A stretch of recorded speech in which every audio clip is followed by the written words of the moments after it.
Je voudrais vous parler aujourd'hui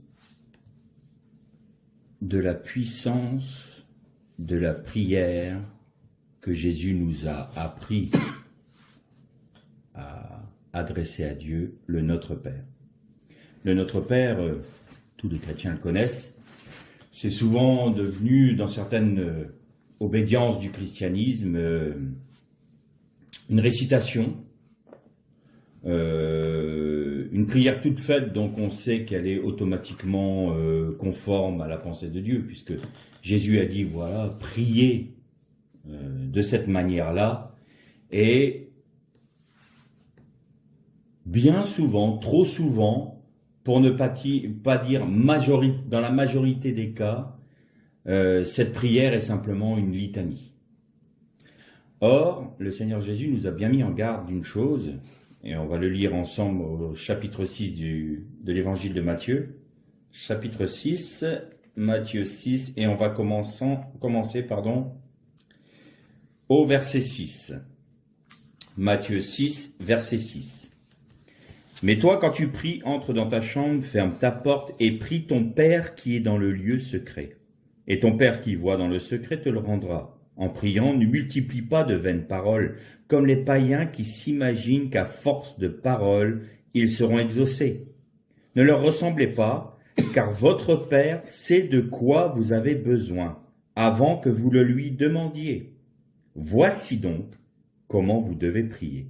Alors, je vais prendre la prière du Notre Père, mais au fur et à mesure de l'étude que je veux faire, on va commencer par les deux premières paroles de cette prière. Notre Père qui est aux cieux, que ton nom soit sanctifié, que ton règne vienne, que ta volonté soit faite sur la terre comme au ciel. On s'arrête là pour l'instant. Donc Jésus nous met bien en garde de ne pas faire comme les païens, de multiplier les paroles. Et on doit l'admettre tout de même, bien souvent, quand on prie, on accumule des paroles. Seigneur, je te prie, toi qui es le plus grand de l'univers, je te prie de bien vouloir m'exaucer, parce que tu comprends, je voudrais que... Comme si le Seigneur n'était pas au courant de la situation. Souvent, on prie le Seigneur et on dit, regarde Seigneur, je t'explique par A plus B, comment je me trouve dans ma situation et je voudrais que tu me répondes.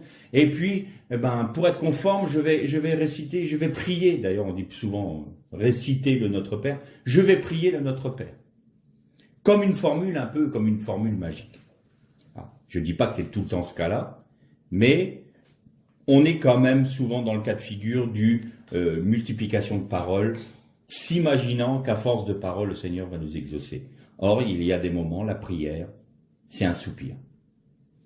Un soupir, on ne sait même pas quoi dire, et ça nous dépasse tellement que on ne peut juste que soupirer, comme dit l'apôtre Paul, des soupirs inexprimables. Et le Seigneur comprend ce que l'on veut, parce qu'il sait déjà. Nous dit Jésus, votre Père sait déjà ce que vous voulez lui demander. Alors on peut se poser la question, pourquoi prier? Pourquoi prier? Puisque le Seigneur sait. Vous allez voir que c'est très important de connaître la profondeur du Notre Père pour pouvoir comprendre que la prière est une collaboration avec Dieu. Le vainqueur, c'est celui qui collabore avec Dieu pour établir quelque chose sur la terre. Alors on commence maintenant à chercher dans le Tanakh, dans l'Ancien Testament, qu'est-ce qui pourrait bien correspondre au Notre Père et qui va nous faire comprendre la révélation qui se trouve dans cette prière et la puissance qui se trouve dans cette prière.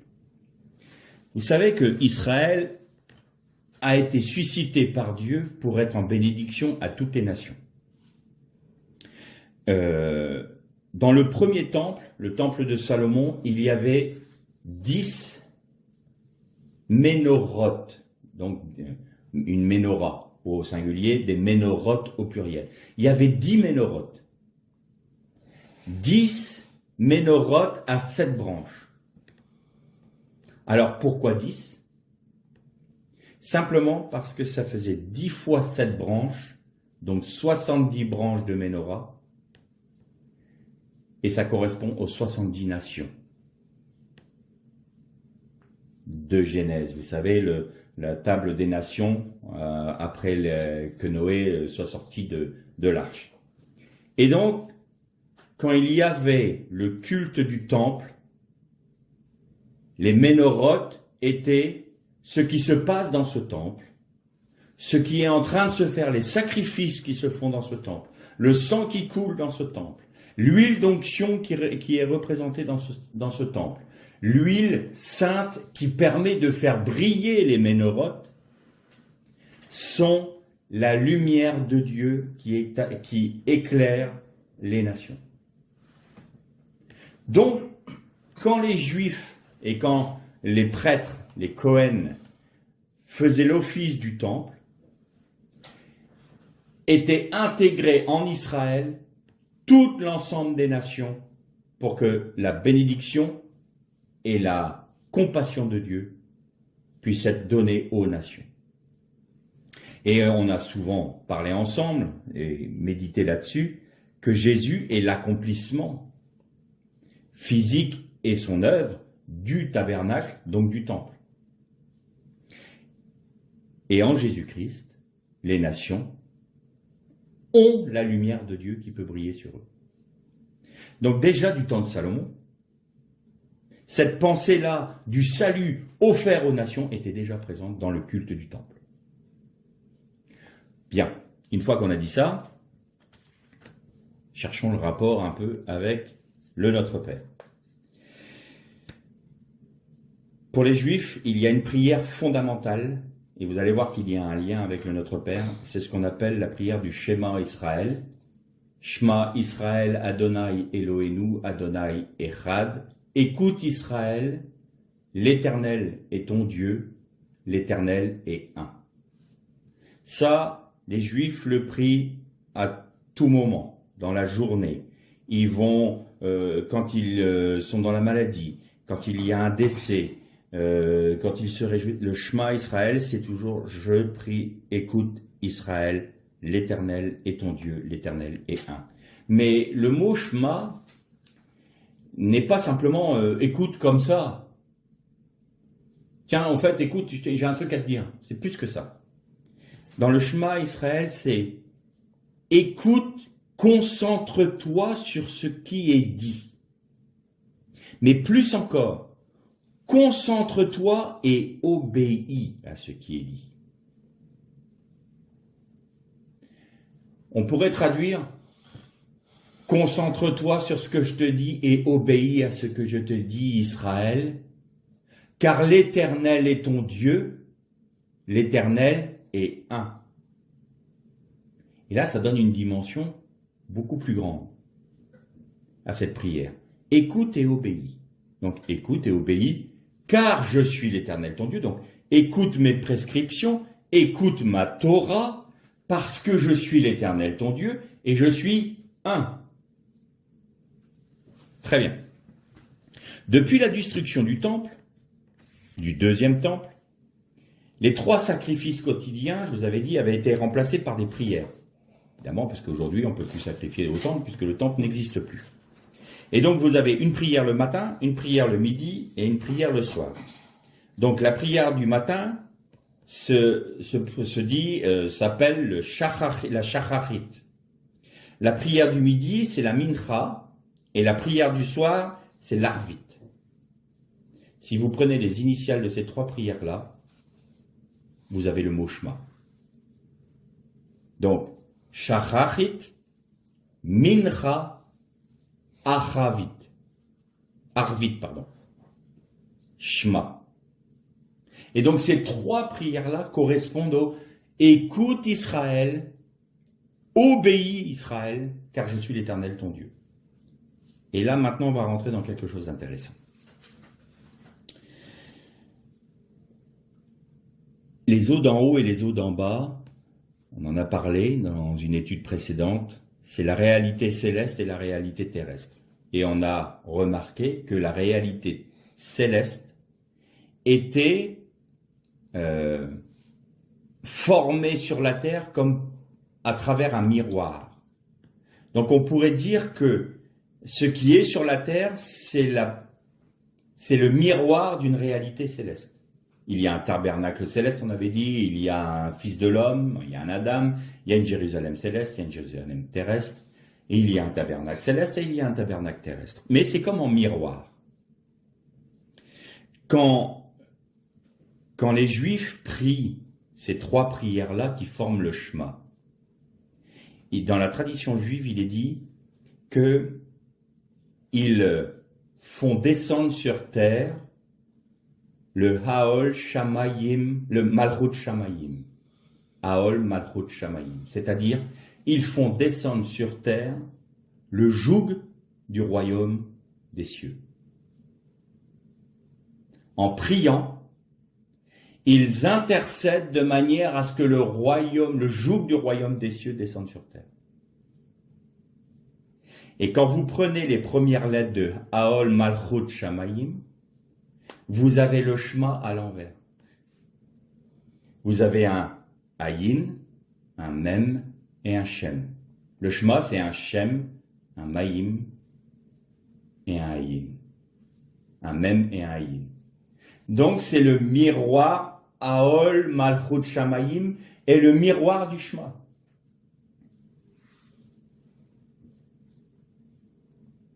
Et qu'est-ce qu'il est dit dans le Notre Père?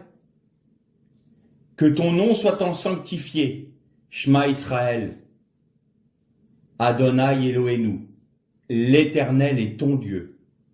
Que ton nom soit sanctifié, l'Éternel est ton Dieu, l'Éternel est un. Je suis un.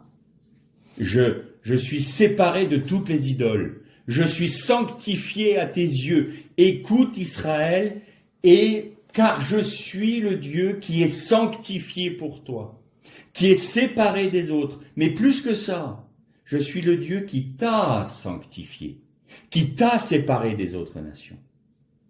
Shema Israël, et vous avez Haol Malchut Shamayim, le joug des cieux. Que ton nom soit sanctifié, que ton règne vienne. Malchut Shamayim, le royaume des cieux, que ton règne vienne, que ta volonté soit faite sur la terre comme elle l'est dans les cieux. Que ce qui est en miroir dans les cieux se manifeste ici dans la réalité terrestre. Nous intercédons pour que le royaume des cieux vienne s'établir sur la terre. Et notre Père est en relation directe avec le Shema Israël. Puisque ce sont les deux mêmes prières qui ont la même essence. C'est-à-dire que l'essence de ces deux prières-là, c'est de demander à Dieu à ce qu'il amène, qu'il fasse venir son royaume sur la terre. En Jésus-Christ, cela s'accomplit. Et il est dit dans l'Apocalypse, et l'Esprit et l'Église disent, viens Seigneur. Et l'Esprit et l'époux disent, viens Seigneur. Que ton règne vienne, que ta volonté soit faite sur la terre comme dans les cieux.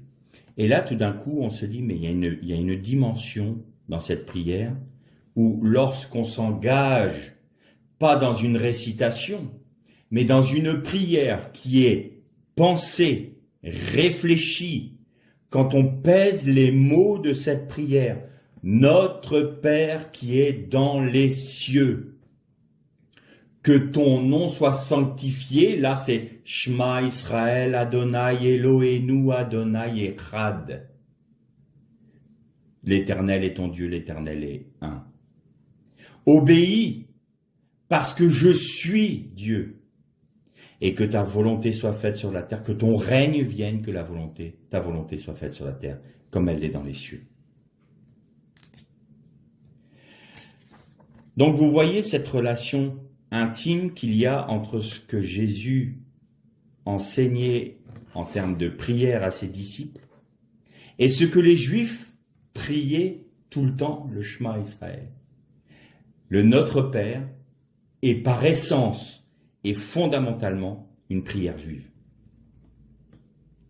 Mais il faut qu'on rentre dans cette réalité-là. Pourquoi? Parce qu'ensuite, vous voyez ce qui est dit. Donne-nous aujourd'hui notre pain quotidien. Pardonne-nous nos offenses comme nous pardonnons à ceux qui nous ont offensés.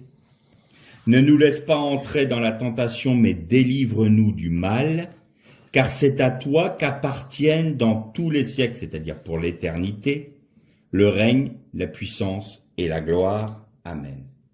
Et là, tout de suite après, on rentre dans des considérations pratiques. Donne-nous notre pain quotidien. Qu'est-ce que ça veut dire? Père, je m'associe à toi pour intercéder de manière à ce que ton royaume s'établisse sur la terre. Et je compte sur toi et sur toi seul pour subvenir à mes besoins. Donne-nous notre pain quotidien. Père, je te demande de me pardonner mes offenses, car moi aussi, j'ai le désir de pardonner aux autres. J'ai pas dit qu'on pouvait. On le peut que d'une certaine manière, ce dont on a parlé très souvent, en laissant Christ vivre en nous, on peut pardonner à celui qui les a offensés. Mais on doit avoir le désir de pardonner. Et donc, Père, pardonne-moi tout comme moi je pardonne à celui qui m'a offensé. Ne me laisse pas rentrer dans la tentation, c'est-à-dire ne permets pas que je retourne à mes anciennes souillures, que je me remette sous le joug de l'ennemi. Pourquoi? Parce que l'inverse du Aol, là que j'ai oublié le nom en hébreu, Malchut Shamayim, c'est-à-dire le joug du royaume des cieux, à contrario, là, il y a le joug de Satan. Donc, en priant le Notre Père dans les premiers versets, on se dit, Père, je me place dans cette situation où je demande à ce que le joug du royaume des cieux s'établisse sur la terre. Donc, ne me laisse pas retourner sous le joug de l'ennemi et ne me laisse pas rentrer dans la tentation, succomber à la tentation, mais délivre-moi totalement du mal. Et là encore, je m'appuie sur ta grâce et sur ton œuvre pour que cela s'accomplisse dans ma vie. C'est dans la foi dans ce que tu as fait. Et pourquoi je me place dans cette situation? Et pourquoi je me place dans cette position de cœur? Parce qu'à toi appartient pour l'éternité la puissance, la gloire et le règne. Qu'est-ce que je dis en somme, en finissant cette prière? Je dis, parce que je proclame et j'établis le fait que tu es le seul et unique créateur de toutes choses, que toi seul et uniquement toi as la gloire, la puissance et le règne. Et nous entendons le Shema Israël, l'Éternel est ton Dieu, l'Éternel est un. Tu es le créateur de toutes choses, tu es celui qui est glorieux et tu es celui à qui appartient le règne. Nous avons une relation permanente avec le Shema Israël, c'est-à-dire avec la prière principale des Juifs. Pourquoi cette prière est importante? Parce qu'elle est celle qui est établie sur la terre, qui intercède pour l'établissement du règne de Dieu sur terre. Et de notre Père, c'est ça. Alors, de manière pratique, on a parlé des ménorotes du premier temple. Donc cela, est-ce qu'il y a un secret à découvrir avec la ménorah?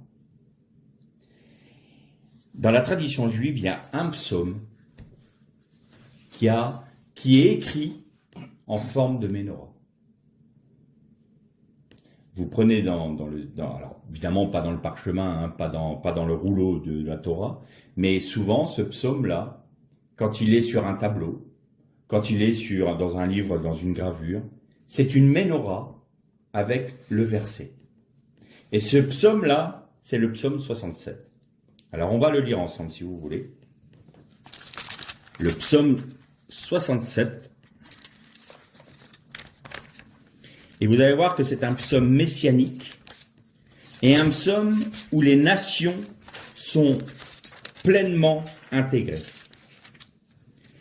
Et nous allons trouver le lien dans ce texte-là avec les fameuses ménorotes du premier temps.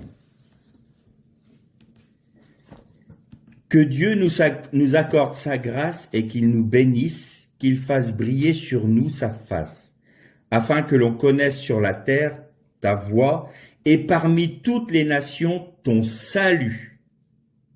Alors, juste pour la précision, parmi toutes les nations ton salut, dans le texte original hébreu, vous savez comment c'est écrit? Yeshua. Jésus sauve. Hein? Donc là, vous avez le nom de Jésus qui est pleinement dit. Donc c'est Yeshua. Les peuples te célèbrent, ô Dieu. Tous les peuples te célèbrent. Les foules se réjouissent et triomphent, car tu juges les peuples avec droiture et tu conduis les foules sur la terre. Les peuples te célèbrent, ô Dieu. Tous les peuples te célèbrent. La terre donne ses produits. Dieu, notre Dieu, nous bénit. Dieu nous bénit et toutes les extrémités de la terre le craignent. Et là, vous avez une structure où les premiers versets ont 7 mots. Alors, ne cherchez pas dans votre texte français, là je vous parle de l'hébreu. Vous avez 7 mots hébreux. Donc la première branche, 7 mots. La branche qui correspond, qui est la 6e de la Ménorah, a 6 mots, et ainsi de suite. Et vous avez l'ensemble des versets, il y a 7 versets. Et les versets, je vous ai dit, forment 7 mots.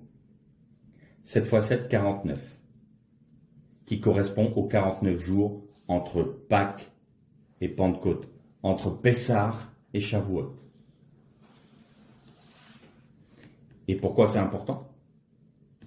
Parce que ça nous parle du sacrifice, de la sortie d'Égypte et du don de la Torah. Mais au cœur, c'est-à-dire la branche principale de la Ménorah, le verset qui correspond à la branche principale de la Ménorah, c'est le texte concernant les nations. C'est-à-dire que là, je vous fais sortir d'Égypte et je vous donne la Torah, mais en cela, en vous, Israël, qui êtes la représentation de la Ménorah, dans votre cœur, il y a les nations que j'ai mis. Pour que vous soyez, vous, Israël, en bénédiction aux nations. Et comment pouvez-vous être en bénédiction aux nations? En étant leur salut. En étant leur Yeshua.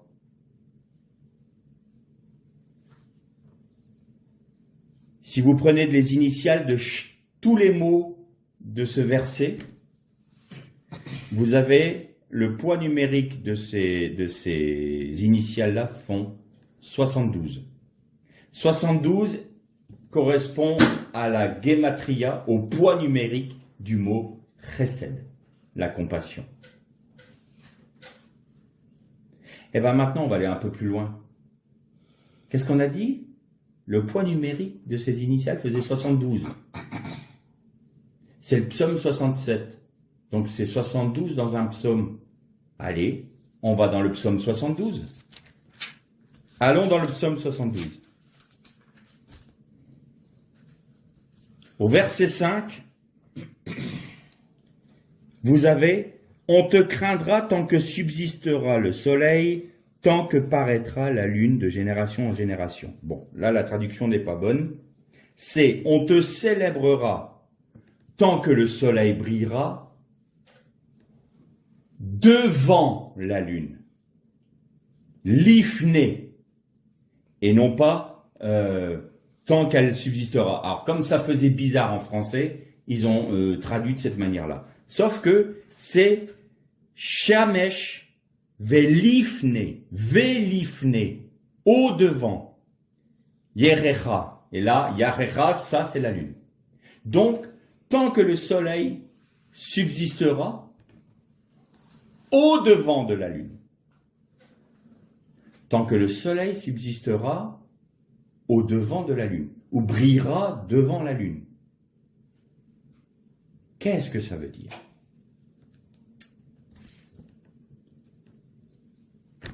Vous vous souvenez que je vous ai dit que quand ils étaient sortis d'Égypte, le peuple d'Israël a fait le veau d'or. Et que, à résulter de ce grave péché, de cette idolâtrie, le fait que Dieu a pas rejeté son peuple, mais qu'il s'est mis hors du camp. Et il disait à Moshe,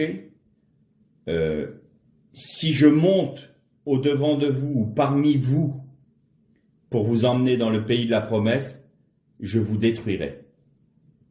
Parce que je suis un Dieu saint et l'idolâtrie et le péché ne peut subsister en ma présence. Mais j'enverrai mon ange qui marchera devant vous ou parmi vous et il vous conduira dans le pays. Sous-entendu, si le Christ venait en tant que manifestation de la puissance totale de Dieu, c'est-à-dire la lumière de la création, à cause de notre péché, de notre souillure, nous serions consumés. Dieu ne peut pas résider au milieu de nous sans que la lumière de sa gloire et de sa sainteté ne soit, entre guillemets, filtrée. Et pourquoi je peux invoquer le nom de l'Éternel tant que le soleil subsistera devant la lune? Parce que la lumière de la gloire de Dieu qui est représentée là par le soleil, qui nous consumerait si on voulait le regarder en face, essayez de regarder le soleil en face, vous avez vos yeux vont brûler, vos rétines vont cramer. Vous ne pouvez pas regarder le soleil en face sans en avoir un préjudice. Par contre, vous pouvez regarder la lune. Et la lune, qu'est-ce qu'elle fait? Elle reflète la lumière du soleil. Le soleil est reflété parce que la lune est au-devant de lui. Le Christ est venu dans notre chair pour refléter la lumière du jour 1, la lumière de la gloire de Dieu. Et parce que nous pouvons, en Jésus-Christ, le regarder en face, nous avons un accès au Père. Nous ne pouvons pas voir Dieu sans mourir, mais nous pouvons regarder Christ. Nous pouvons demeurer en Christ. Et c'est la raison pour laquelle je continuerai à invoquer ton nom, parce qu'il y a la lune qui est devant toi, parce qu'il y a le Messie qui est au-devant de toi. Alors je peux continuer à invoquer ton nom. La lumière du jour 1 est filtrée en Christ. La lumière de la gloire de Dieu est filtrée en Christ. Et donc nous allons reprendre ce texte. Im shamesh velifne yarecha. Vous prenez les initiales de cette expression hébraïque. Donc c'est « et tant que le soleil subsistera au-devant de la lune ». Je prends exactement ces 4 mots-là. Vous prenez les initiales, les lettres finales de ce mot-là. Ça vous donne Mashiach, le Messie. Et si vous prenez les initiales, ça vous donne Yeshua. Tant que le Messie est au-devant du Père pour filtrer sa gloire, pour nous la rendre accessible, alors je peux t'invoquer parce que il est Yeshua le Mashiach. Il est Jésus le Messie. Donc vous voyez que ce qui nous a conduit sur du psaume 67, qui est un psaume prophétique et un psaume messianique, qui nous ramenait au psaume 72, qui veut dire Resed, la compassion en Jésus-Christ, la compassion de Dieu en Jésus-Christ. Et là, il nous est dit carrément, oui, en Yeshua Mashiach. En Yeshua HaMashiach. On va aller un peu plus loin. Verset 17. Son nom subsistera toujours, aussi longtemps que le soleil, son nom se perpétuera. Par lui, on se bénira mutuellement. Toutes les nations te diront heureux. Là, on revient encore sur les nations. Et à nouveau, devant le soleil, l'ifné, shemesh. Et là, il y a un petit mot intéressant. C'est inin, qu'on devrait dire, inin. Mais Rashi disait, ne lisez pas le mot inin ainsi, vous devez le prononcer inon et le lire inon. Pourquoi? Parce que si vous prenez le mot inon, vous avez un yud, vous avez un nun, vous avez un vav et vous avez un nun. Les nun, c'est 50, leur valeur numérique. Si vous prenez les deux nun en mitzpar katan, c'est-à-dire en réduisant, en enlevant les zéros, vous avez 5. Donc vous avez un yud, vous avez un 5. Qu'est-ce qui correspond à la lettre 5? Le he. Yud, he, vav, he. Dans ce mot est caché le nom de Dieu. Alors vous allez me dire, bon, c'est bien, c'est gentil. Ça veut dire quoi, ce nom de Dieu? Et Rashi de nous dire, ce mot-là signifie une phrase d'Ésaïe 9, verset 6. Il régnera et agrandira son royaume.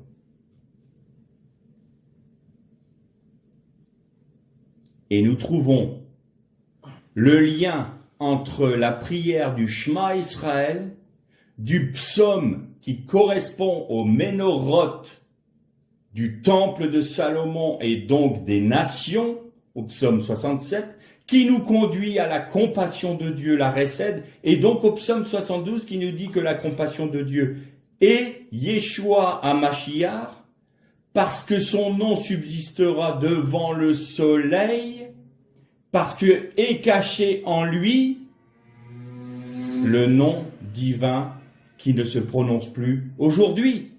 Tout est réuni en Yeshua HaMashiach, en Jésus le Messie. Et pourquoi tout est réuni en lui? Parce que quand vous priez le Notre Père, vous vous liez au Shema Israël, qui vous ramène au psaume 67 et au psaume 72, qui vous dit « Établis ton règne sur la terre, parce que Christ est le règne de Dieu. » Quand il reviendra, cette prière sera parfaitement exaucée. Non seulement la prière des Juifs, Shema Israël, mais la prière des chrétiens et des Juifs et des chrétiens, on va dire oui, chrétiens, de ceux qui ont reconnu le Messie en Jésus, parce que c'est ça qu'ils appellent. Quand on prie le Notre Père, on dit « Seigneur, maintenant que ton règne vienne. » Quand nous prions le Notre Père, nous nous unissons aux Juifs d'il y a 3000 ans, qui dans le temple priaient entre les 10 ménorotes, Shema Israël, Adonai Eloheinu, Adonai Erad. Et le Notre Père est un écho à cette prière depuis ce temps-là. Et cette prière résonne comme le chauffard, comme un chauffard. Que font les Juifs à Rosh Hashanah, c'est-à-dire au jour de leur jour de l'an? Ils sonnent le chauffard. Je vous le donne en 1000. Quelle est la signification de cette sonnerie? Nous couronnons le grand roi. Le chauffard de Rosh Hashanah, c'est le couronnement du roi. C'est-à-dire que quand ils priaient le Shema Israël à Rosh Hashanah et qu'ils sonnaient du chauffard,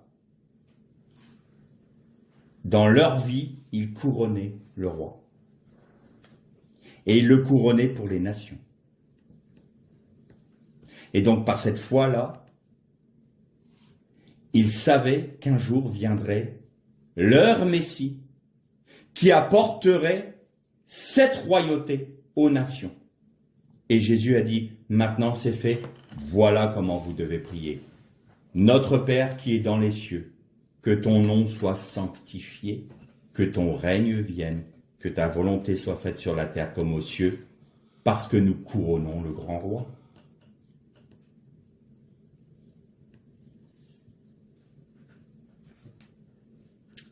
Quand nous couronnons le grand roi, il faut qu'il le soit d'abord dans notre vie. Et si nous laissons le grand roi être couronné dans notre vie, nous vivons selon quoi? Selon la vérité. Christ a dit, je suis la vérité, n'est-ce pas? Bien. Comment se dit vérité en hébreu? Émet. Il y a un aleph, un mem et un tav. Et il y a quelque chose qui m'a attiré l'œil quand j'ai regardé le mot. Parce que vous avez le mot het. Het, c'est aleph, tav, première lettre et dernière lettre de l'alphabet. Qui est l'alpha et l'oméga? Qu'on a traduit en grec, alpha, oméga. Mais dans le texte original, c'est « Je suis le aleph et le tav ».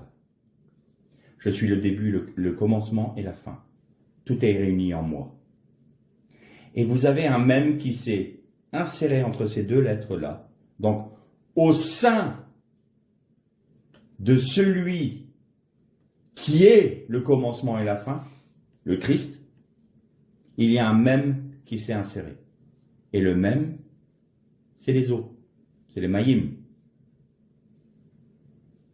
Celui qui demeure en moi et qui garde ma parole, des fleuves d'eau vive couleront de son sein. Si nous laissons la vérité être couronnée en nous, si nous laissons le het devenir émet en nous, si nous laissons Christ être notre tout pour qu'il soit la vérité en nous, alors des fleuves d'eau vive, maïm, sortiront de notre sein. Et puisque nous vivrons selon la vie de celui qui est le commencement et la fin, le het, et celui qui est pour nous le émet, c'est-à-dire la vérité, alors la royauté qui s'exprime dans notre vie pourra déborder jusqu'à s'exprimer dans le monde. Si nous vivons en priant le Notre Père, en disant que ton règne vienne tout d'abord dans ma vie, que ton nom soit sanctifié dans ma vie, que ta volonté soit faite dans ma vie comme elle l'est déjà au ciel. Alors, Christ vivra sans entrave en moi, je vivrai selon la vérité du Mashiach, du Messie, et donc les eaux vives sortiront de moi pour abreuver le monde. Et donc ton royaume viendra sur la terre. Mais notre Père prend tout d'un coup un autre aspect, une autre profondeur. Là, hein. Émet.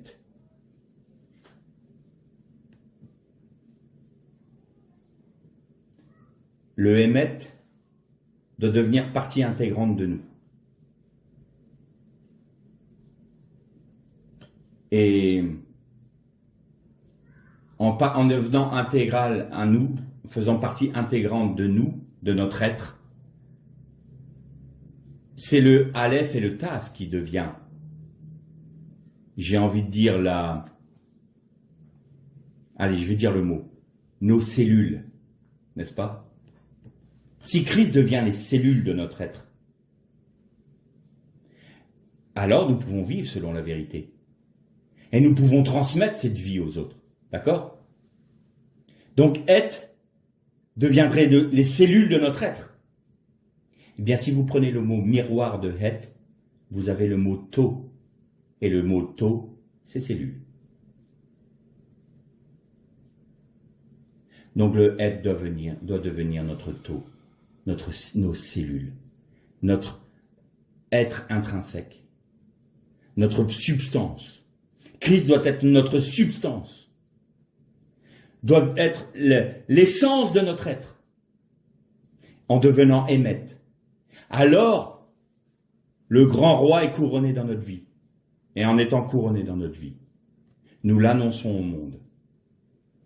Et le jour où Dieu mettra un terme au temps des nations, Christ viendra rendre effective ce royaume sur la terre. Et nous aurons été collaborateurs avec Dieu pour que cela s'établisse, parce qu'en laissant la vérité, le couronnement du roi en nous, s'accomplir pleinement, nous laissons libre accès à l'Esprit pour faire l'œuvre de Dieu. Et l'Esprit avait été pour la création, et l'Esprit établira le règne du Christ sur la terre. Mes frères et sœurs, combien de chrétiens sont animés par la jalousie du royaume de Dieu? Sommes-nous jaloux de la gloire et du royaume de Dieu? Sommes-nous tellement jaloux que nous soupirons pour que le règne de Dieu s'établisse sur la terre? Oui, alors commençons par notre vie. Que le royaume de Dieu s'établisse d'abord dans notre vie. Et cela s'accomplira sur la terre. Alors aujourd'hui, quand vous prierez, notre Père qui est dans les cieux, que ta volonté soit faite sur la terre comme dans les cieux, que ton règne vienne. Pensez, écoutez, Shema, écoutez, peuple de Dieu. Écoutez, Israël, Shema Israël, Adonai est ton Dieu. Adonai est le seul à qui appartient la puissance, le règne et la gloire. Et pour tout ce qui est de la dispensation actuelle, puisqu'on est dans le monde, que ce n'est pas encore effectif dans notre dimension, mais ça l'est déjà dans les cieux, parce que vous avez remarqué que le Shema Israël, c'est établir ce qui est déjà en miroir dans les cieux. C'est le Aol Malchut Shamayim. Le joug du royaume des cieux, il est déjà établi dans les cieux. Dans la réalité de Dieu, c'est déjà établi. Et maintenant, il faut que ça s'établisse sur la terre. Et donc, pendant ce temps-là, où vous êtes dans l'attente effective du règne du Christ sur terre, eh bien, je compte sur Dieu, je m'appuie en lui, et ma émouna, c'est-à-dire ma foi, repose que sur lui pour subvenir à mes besoins, pour pardonner à mon prochain, et pour ne pas succomber à la tentation et me remettre sous le joug de Satan. Le Notre Père établit non seulement le royaume de Dieu dans notre vie, mais le royaume de Dieu sur terre, mais en plus, il nous donne de quoi subvenir à tous nos besoins spirituels et matériels et humains pour l'attente effective du royaume du Christ sur la terre. Notre Père, c'est tout ça. C'est pour ça que Jésus n'a pas dit « priez pour ci, priez pour ça ». Tout est réuni dans la prière du Notre Père. Tout y est. Parce que cette prière-là trouve sa source dans le Shema Israël, trouve sa source dans le temple de Salomon, trouve sa source dans le Chesed aux nations, trouve sa source pour le salut des nations, le salut d'Israël, Yeshua. Tout est accompli. Tout est en elle. Tout est dans cette prière. Cette prière, c'est une bombe atomique. Cette prière, c'est la puissance du peuple de Dieu. Mais nous devons être conscients de ce que nous prions. Nous devons être conscients de ce que nous disons. Et nous devons être... Nos cellules doivent être impliquées dans cette prière. Notre être doit être tendu dans cette prière pour être unis à Dieu en Jésus-Christ. Que le Seigneur vous bénisse.